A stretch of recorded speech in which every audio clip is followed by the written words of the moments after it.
is a Canadian company, so he is really pouring it on, and you see how well he's doing. He's starting to mount an attack against his old team, Penske.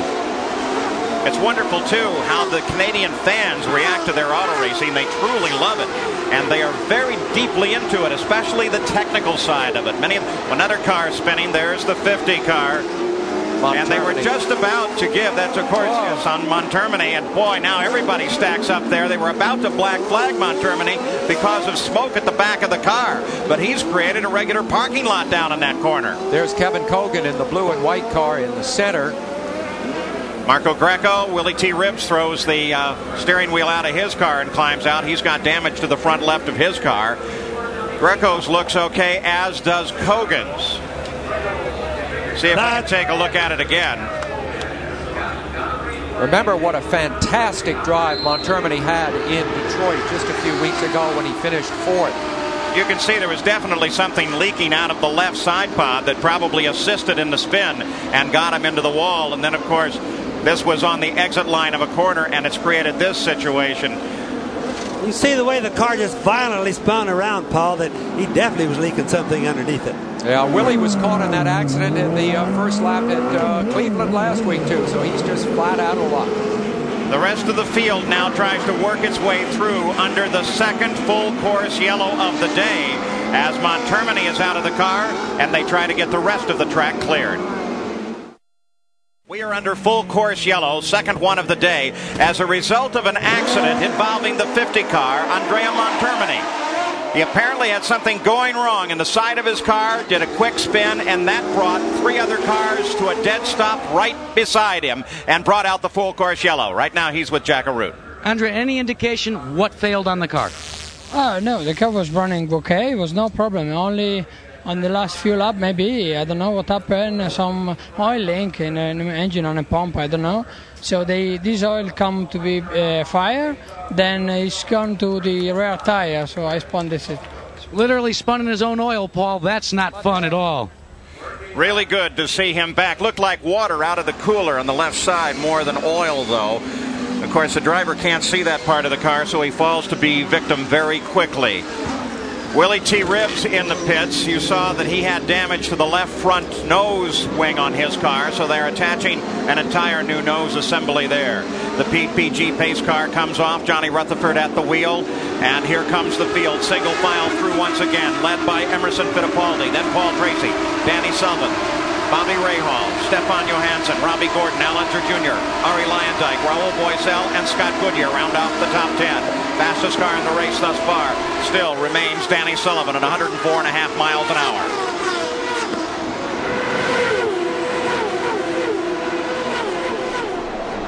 Again, Paul Tracy tries his teammate, moves to the inside, blocks him into the corner, and Paul Tracy takes the lead. Boy, did you ever see such a careful, calculated pass?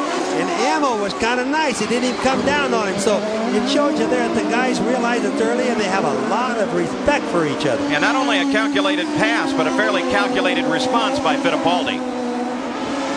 But now maybe you can see why as Paul Tracy begins to pull steadily away from Fittipaldi.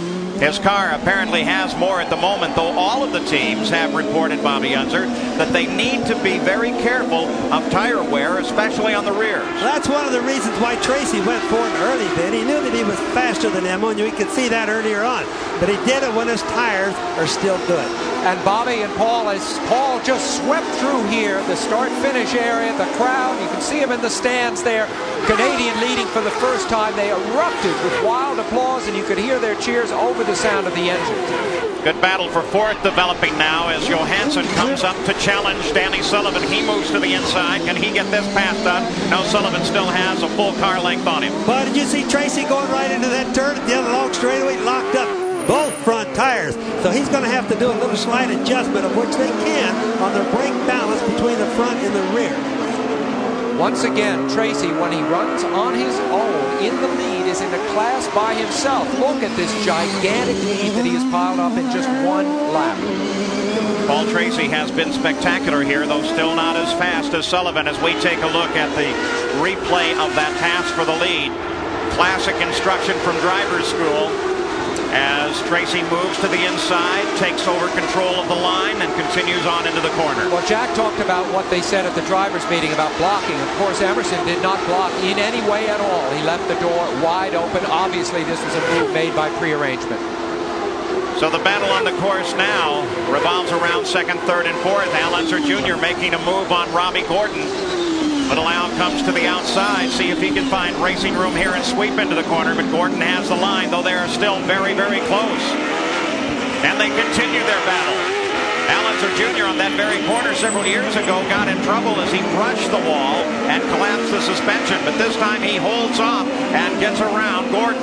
Now, that was a good pass, but you can also tell by what Jack told us at the drivers' meeting. The guys are being a little bit more considerate of the other guys because the rule against blocking is finally going to start taking effect. That was better than a good pass. That was sensational. Some terrific racing here at the exhibition place, Toronto, Ontario, Canada, the site of the Canadian National Exhibition.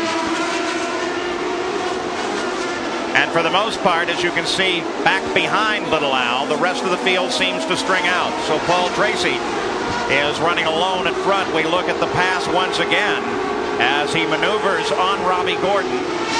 Now this is at the outside at the end of the long straightaway. Bad place to try to make a pass, but he thought he had up alongside of Robbie Gordon, so Robbie really theoretically shouldn't come over into it. But Paul, they got to really trust each other a lot to do that kind of racing. What Little Al really accomplished by getting to the outside of the right-hander was to get in a position so he would be occupying the line for the next set of left-handers, and it worked for him. Paul Tracy at the front of the field, though Emerson Fittipaldi on the last lap, running in second place, picked up the pace of this race, ran a lap at 106.1 miles an hour. That is the fastest lap of the race thus far. But he's doing that because right behind him is that blue car right there on your left is Danny Sullivan. Danny had a pretty good race record this track. He likes the track. He runs fast, and you can tell that today.